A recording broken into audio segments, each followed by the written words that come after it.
Pakilala ka muna, chairman ng ano ba yun? Alam niya na, alam niya na. Sinabi mo na?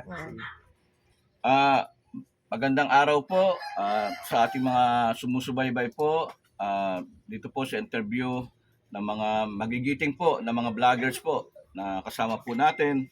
Sa hapon po ito, nagpapakilala po ako sa particular po sa aking mga kabarangay na ako po si Cap Jun Padilla, dating barangay chairman din po at 17 taon po ako na naglingkod po sa ating barangay. At siguro po sa 17 taon po na aking paglilingkod, na kung ayaw po sa akin ng tao, siguro isang term lang po, pangalawang term po, hindi na po ako boboto. Pero 17 taon po akong naging barangay chairman at nagawa naman po natin yung mga bagay, sabi nga natin, pangangailangan ng bawat kabarangay natin, natugunan po natin. At isang bagay po dito, noong panahon po kasi ng aking panunungkulan, ang unang-una po, ang primary programs na aming isinagawa sa barangay, peace and order po. Dahil dito po, kailangan bigyan natin ng pansin, yung proteksyon, at sabi buhay ng tao at ari-arian nila. Kailangan mabigyan natin ng masabi po natin na proteksyon ang bawat naninirahan sa ating barangay. Kaya nga, dito po sa ating barangay, naging mapayapa po. At yung mga magnanakaw, mga solvent boys, mga rugby boys, lahat po ito nawala nung ating panahon. Kaya nga po, panawagan lang po sa ating mga kabarangay sa kasalukuyan na sitwasyon po ng ating barangay na nagkalat na naman po ang mga solvent boys, mga rugby boys sa ating barangay. At tuloy-tuloy po, sabi nga po lang, nagpipista po ngayon ng mga magnanakaw. Na isang bagay po ito na siguro panawagan ko po na magtulong-tulong po tayo. Kung gusto po natin ibalik ang kapayapaan, kaayusan po ng ating barangay, pagbigyan niyo po ulit ang inyong lingkod na si Cap Jun Padilla na makapaglingkod pong muli. Kasi kailangan po natin para po sa kinabukasan po ng ating mga anak. Dahil alam niyo po, ang mga solvent boys, rugby boys, pag ito po mga sabog na po, lango sa gamot o sa droga, may posibilidad po itong manakit. At ang ating mga anak po ay lumalabas sa gabi, baka po mapagtripan. At baka dumating po yung pagkakataon, yung kawa po natin mga anak na minahal po natin, inalagaan po natin, tapos sa isang iglap lang po ay mawawala. Kaya nga po, napakahalaga po itong mga issue po na ito na dapat bigyan po ng pansin ng ating barangay. At tandaan niyo po, ito po ang una-una, priority po natin na ating isasagawa sa ating barangay na programa. At ang pangalawang programa po natin ay yung pangkabuhayan po, mga kabarangay. Bakit po nasabing pangkabuhayan? Alam niyo po, marami po sa panahon ngayon na naghihirap. At sabi nga po natin, ang ating pamahalaan, nandiyan dyan, marami po sabi nga natin ng mga ayuda, mga programa, para mabigyan pansin ang kahirapan po ng mga tao ngayon. Subalit sabi nga po natin, yung sistema ay mali.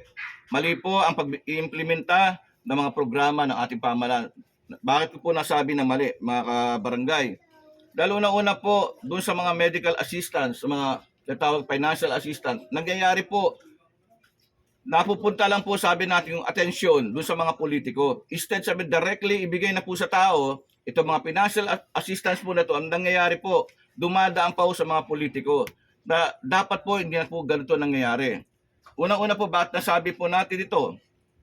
Dahil nga po, pag dinaan mo sa politiko, nagkakaroon ka pa ng utang na loob, at ang nangyayari po, matagal pa po ang proseso bago po direktamente maibigay yung mga ayuda, financial assistance. Ang mabigat pa po nito, bawas pa po. Nababawasan po itong financial assistance. Kaya ang nangyayari po, yung kaawa-awa pong mga nangangailangan, hindi po nakukuha ng maayos po ang kanilang sabi natin na tulong o suporta sa pamahalaan. Kaya nga po, isa po itong hanap buhay na masasabi po natin na programa po na aming bibigyan ng pansin. Dahil bakit po? Marami pong mga walang hanap buhay ngayon, walang trabaho. Kaya nga po, may pondo po ang barangay, pwede pong maglaan, mag-allocate ng pondo ang barangay po sa loob sa isang taon para po sabi natin mabigyan ng puhunan ang bawat kabarangay na walang hanap buhay. Ano po ba ito? Dahil malapit po tayo sa palengke, at marami pong establishment sa barangay natin, ang nais po natin siguro Gagawa po tayo ng mga rolling na mga digulong. Pwede po nating ilagay sa mga bangketa. Hindi po to obstruction. Gagamitin po natin yung kalahati ng bangketa para po panghanap buhayan ng mga mamamayan sa barangay. At yung puhunan po, pwede po sagutin ng barangay po dahil bakit po merong pong pondo ang barangay. Na pwede po tayong maglaan ng pondo para sa pangkabuhayan at puhunan ng mga mamamayan para po sa kanilang mga negosyong isasagawa. Kaya nga po mga kabarangay, bigyan niyo lang po kami ng pagkakataon po na mabigyan po ito ng tuon ng pansin ang tunay na mga nangyayari po sa ating barangay at yung mga pangangailangan po ng ating barangay. Ay, sir, so may konting katanungan lang po sila. Sir, bukod po sa mga like yung mga droga, yung mga solvent boys sa paligid, ano pa po yung pangalawang problema sa inyong barangay at paano niyo po ito sosolusyonan? Alam niyo po, ang kasabi ko nga po, yung pangkabuhayan. Trabaho, marami po tayong mga kabarangay walang hanap buhay. Alam niyo po, tao po walang hanap buhay, nagkakaroon na po ito ng sabi natin na tendency na gumawa ng hindi maganda. So ano po ang hanap buhay na pwede nyong itulong sa kanila? Alam niyo po, nabanggit ko po kanina, yung barangay po namin ay malapit po sa mga establishment. At pwede po kaming gumawa, sabi ang latasin, mga tindahan, mga rolling store, mga kariton na may gulong. At gagawa po ng ordinansa ang barangay, dahil sabi nga, bawal ang obstruction. Pero kahit kalahati po ng bangketa, pwede po magamit. At gagawa po ng ordinansa ang barangay council. Bilang barangay chairman po, ako po ang presiding officer sa loob ng barangay council. Kaya pwede rin po ako sabi natin mag-propose. Magbigay ng mungkahi para sabi natin na maglaan ng pondo para sa livelihood program ng barangay.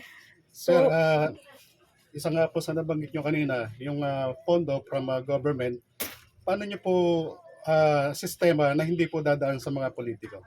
Ang maganda po kasi, maganda pong tanong po yan. Alam niyo po, may 3 branch of government po tayo eh. Nagtataka lang po tayo, executive, pag sinabi po kasing executive, sila po yung tigapagpatupad ng mga batas eh. Kung ano po yung inapruba ng Congress ng mga programa, ang magpapatupad na po nito yung ehekutibo. Ang nangyayari po, may mga departamento po sa loob ng ehekutibo. Department of Social Services, DOLE, Department of Trade. Ito po yung mga ahensya na supposed to be dapat magpatupad itong mga batas po na ginawa ng Kongreso. Ang Kongreso, tigagawa lang po ng batas eh. Pero kung mga programa po na ito, idadamo ulit sa Kongreso, tumatagal pa po yung mga programa para ibigay po sa mga mamamayan. Yan po isang problema po na dapat bigyan ng pansin na wag na po yung ipadaan dito sa mga ahensya na to o sa mga politiko na to. So sa paano nga pong paraan para madidirekta po mismo sa... Alam niyo po, alam din nila yun eh. Alam din ng mga congressman yun. Bakit kailangan pa dumaan sa kanila? Gumawa na kayo ng batas. Nag-appropriate na kayo ng pondo riyan. Bakit kailangan pa dumaan sa inyo itong mga programa na to? Na hindi niyo naman hawak na. Dahil hindi na kayo sakop ng ehekutibo. Ito yung trabaho na po ng executive department. Kaya nga po yung mga bagay, yung sundin lang po natin, yung sistema ng ating pamahalaan, siguro magiging maganda po ang takbo ng ating bansa. Sir, sa ilang taon yung panunungkulan na dating kapitan, sa tingin mo ba advantage to para sa iyo? Tama ka po doon, advantage in a sense na sa karanasan po, sa kaalaman. Madaling salita po, mahaba na po yung karanasan ko po. At yung sabi nga po natin, advantage, dahil binagawa po ako eh.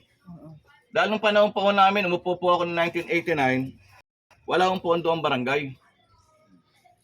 Ang halaga po ng allowance namin sa buwan-buwan po ay umaabot lang po ng 600 pesos sa barangay chairman. Ang barangay kagawad, 300 pesos. Kayo po ba, nakakabuhay po ba ng pamilya yon? So follow-up question po, di ba matagal kayo nagpahinga. Sino at anong nag-udyok sa iyo para tumakbo uli? Anong nakikita niyo sa barangay? Tama po yun. Napakagandang katanungan po yun. Ang edad ko po ngayon eh, 63 years old. Ayon na po 3 na po ako. At siguro po, nakapaglingkod na po ako ng 17 taon sa barangay namin. At yun naman po, sabi ko natin, proud po ako na napaglingkuran po ang aking mga kabarangay. Sa edad po na 63. Dapat po siguro Hmm, pupunta na kami ni Mrs. sa isang probinsya at doon nga po siguro kahit paano yung buhay na matitira po sa amin, doon na po namin i-consume, sabi nga natin, para naman sa aming dalawa. Subalit, kaya po ako napilitan tumakbo ngayon dahil nakita ko po yung sitwasyon ng barangay po namin, partikular na po sa peace and order. Bumalik po yung mga dating nangyayari po sa barangay na hindi maganda, na ginawa po namin ng paraan ito para totally po masawata po itong mga to. Subalit itong panahon po ito, bumabalik na naman po. Kaya nga po may kakulangan, sabi natin yung present administration na hindi nagampanan. At ayoko na po magsalita at ayoko po sabi nga natin na makasakit ng kapwa. Siguro kung may kakulangan po sila, pupunaan po namin ngayon. Yung mga kakulangan na hindi nila nagampanan sa kanilang panunungkulan sa ngayon. Yun lang po, kailangan po siguro ayusin po ulit ang barangay at hindi yung mga hindi nabigyan po ng pansin, siguro ibigyan na po namin ng pansin po ngayon. Sir, last na lang po, mensahe na lang po sa iyong kabarangay. Yung para sa iyong candidate pangangampanya or kandidatura ngayon, pensahe mo. Ang mensahe ko lang po sa aking mga kabarangay, dahil meron pong sabi nga po natin na may mga ilang po issue at may mga ilang, alam niyo po sa politika, nangyayari po ito yung mga takutan, pinipressure yung mga leader, nangyayari po yan. Kaya nga po, panawagan ko lang po sa aking mga kabarangay na wag po kayong matakot. At ito po sinasabi ko direkta sa mamamayan ng aming barangay dahil bakit po kayo matatakot sa mga nakaupo? Wag po kayo matakot dahil bakit po? Kaya po sila nakaupo sa kanilang kapangyarihan, nanggaling po ang kapangyarihan sa inyo. Ito po ang pagkakataon na ipakita naman po ng mamamayan ng aming barangay yung inyong kapangyarihan. Itong oras po na ito o itong araw po na titira, ipakita nyo na kayo bilang mamamayan ng barangay 804 ay may kapangyarihan. Kasi ang nangyayari po ngayon, instead na kayo ang diktahan ng mga nakaupo, kayo ang magdikta doon sa mga nakaupo. Kaya nga po mga kasama, umiikot po kami sa barangay, hindi po kami nagbibigay kung anong programa po namin. Hinihingi po namin kung ano ba ang mga mungkahi ng aming mga kabarangay at ano ba yung mga nakikita nilang dapat bigyan ng pansin. Kaya nga po, sa aming pag-ikot sa barangay, ang naging problema po na binibigay na sentimiento ng aming mga kabarangay po dito, yung peace and order. Dahil nagkalat po ang mga rugby boys, ang mga solvent boys, at tuloy-tuloy po ang nangyayaring krimen o nakawan. Yan po isang sentimiento. Kaya nga po, sabi ko sa aking mga kabarangay, utusan niyo po ako. At gagampanan po namin ng buong puso. Sabi nga po natin, ang inyong ipag-uutos. Dahil kayo, ang mamamayan po ang dapat sabihin natin, sundin ng mga politiko. Baliktad po kasi nangyayari sa Pilipinas po ngayon, mga kasama. Ang politiko, natatakot sila. Bakit ka matatakot? Saan ba nanggaling ang kapangyarihan nito? Nanggaling ang kapangyarihan sa mamamayan. Kaya nga po, ang panawagan ko na lang po sa aking mga kabarangay, ipaglaban niyo po ang inyong kapangyarihan. Sa ngayon po, kayo po ang magdikta doon sa mga politiko katulad ko at yung mga nakaupo. Huwag po kayo matakot sa amin. Matakot po sila dapat sa inyo. Sa mamamayan, dapat matakot ang mga politiko dahil kayo po ang may kapangyarihan. Binibigyan ko lang po ng emphasis po ito na ang kapangyarihan sa isang demokrasyang bansa ay nasa mamamayan. Wala po sa aming mga politiko. Na ngayon pong eleksyon, nandirito po kami, lumalapit po kami sa inyo para sabi nga, bigyan nyo kami ng pagkakataon, ibigay nyo yung tiwala sa amin. Bigyan nyo kami ng kapangyarihan para ibabalik po namin ang inyong tiwala sa paglilingkod po sa inyo. Yan po, kaya po tinawag tayong public servant, sabi katulong po tayo ng publiko. Hindi po tayo sabi nga natin kailangang magdikta sa kapwa po natin at sa mga mamamayan. Kaya nga po sa hapon po na ito, nagpapasalamat po ako sa ating mga kasama po dito na pagbigyan po tayo at kung ano man po mapuntahan po ng aking mensahe sa hapon po na ito na sana po pagkakaisa, pagtutulungan po at para po ito sa kabataan. Sabi ko nga po kanina, 63 years old na po ako mga kasama.